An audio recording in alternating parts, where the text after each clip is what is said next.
we will going to discuss about church going by Philip Larkin. Let's start. First question. What do you understand by the term movement? Name some movement poets associated with Philip Larkin. The term movement refers to the work of a group of poets of the 1950s. These poets are John Wayne, Donald Davy, Kingsley Amis, Tom Gunn, and so on. Together, these poets were known as the movement poets. Larkin really belongs to a group of poets who wanted to make their work relevant and accessible to everyday readers. Question second. I step inside, letting the door thud shut. What does Philip Larkin feel about the church? Answer. The poem Church Going gives a graphic description of many church contents. The speaker steps into the church and lets the door shut behind him, showing a certain carelessness in his treatment of the building. Third is an onomatopoeia and seems to suggest a dull, lifeless sound. The speaker lets the door thud shuts behind him. How does Philip Larkin describe the contents of the church? The poem Church Going gives graphic description of many church contents. The church stuff referred to the groups of flowers as random sprawlings also robs the church of the sense of orderliness and discipline that it is supposed to reflect when the speaker refers to the building as just another church. He shows that he thinks that all are the same, since they all contain the same stuff like matting, seeds, and stone and little books.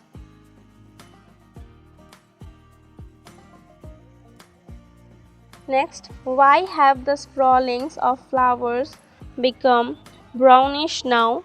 The poem Church Going gives graphic description of many church contents. The church stuff refer to the groups of flowers as random sprawlings, also robs the church of the sense of orderliness and discipline that it is supposed to reflect. The speaker sees flowers which had been placed inside on Sunday last and have now turned brownish or faded somewhat. Next, when superstition will die, what kind of visitors will come to the church? Answer. Here the speaker discusses what will become of churches after all the beliefs are gone, and he thinks that society will keep a few of the major buildings on show for the purposes of heritage or history.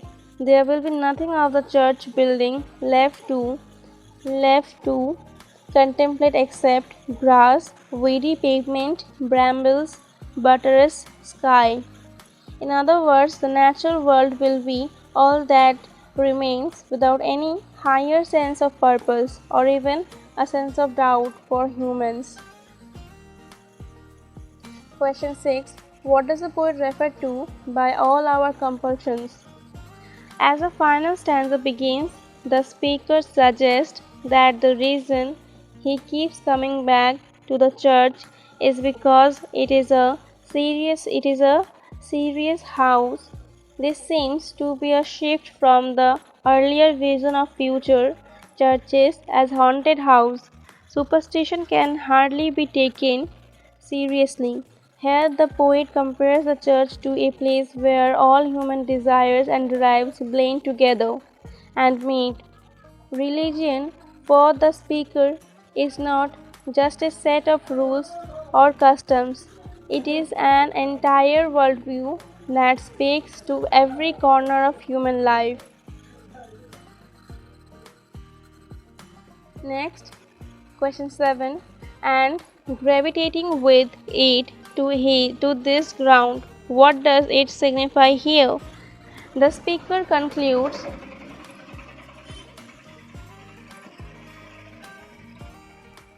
The speaker concludes will always make someone gravitate toward the holy ground of a church, even if this ground is only metaphorical and not a physical place.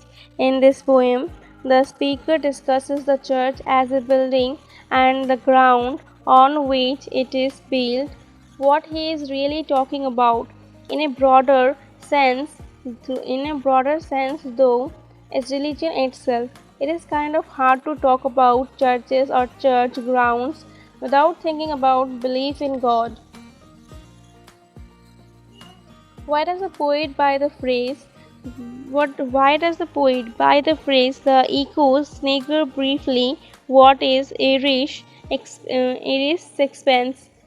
The snigger or laughing echoes of line 16 might suggest the senselessness of the Bible verse that the speaker has just read out loud, or they might be laughing at the notion of ending in the church, which the speaker has just mentioned out loud. We think that both of these readings are available here.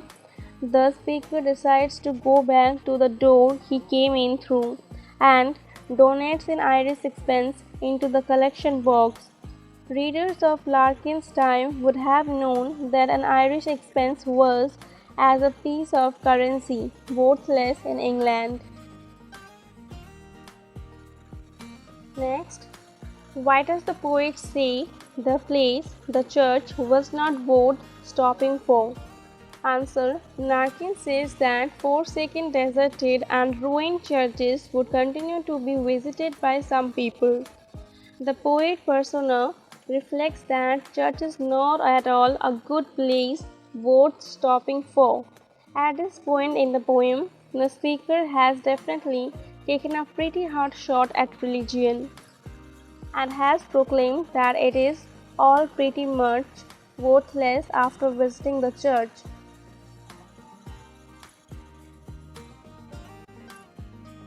What is a lectern? Why does the poet refer to it? Lectern is a term associated with religion. It denotes a platform from which the priest reads out the holy verses. The speaker really makes himself at home in the empty church. He walks right up to the lectern and starts reading some of the passages from Mass that are laid out on it. The verses are written in really large letters, which might suggest that many of the people giving the readings at Mass are growing older. Question 11. What does the poet suggest by describing the church as this special shell? Answer. The poet persona states that the church is a special shell where many ceremonies associated to marriage, birth, or death are held here. The church is able to make sense of life and death, giving significance to this event as it does to birth and marriage by talking about the immortal human soul and its eventual journey into heaven. This experience is what is contained in the special shell of the church that the speaker mentions. Question 12.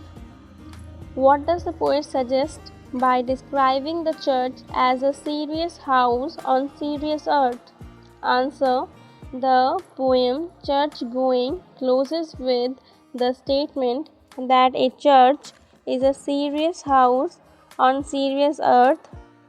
Indeed, a church is a symbol of man's sincere search for the ultimate meaning of life. Science and technology cannot solve man's spiritual needs. In the final stanza, the poet persona suggests that the reason he keeps coming back to the church is because it is serious. People would think that a visit to a church could make a man wise because numerous dead persons lay buried in the churchyard.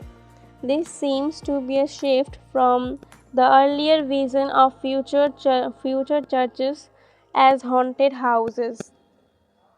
Here the end of the church going.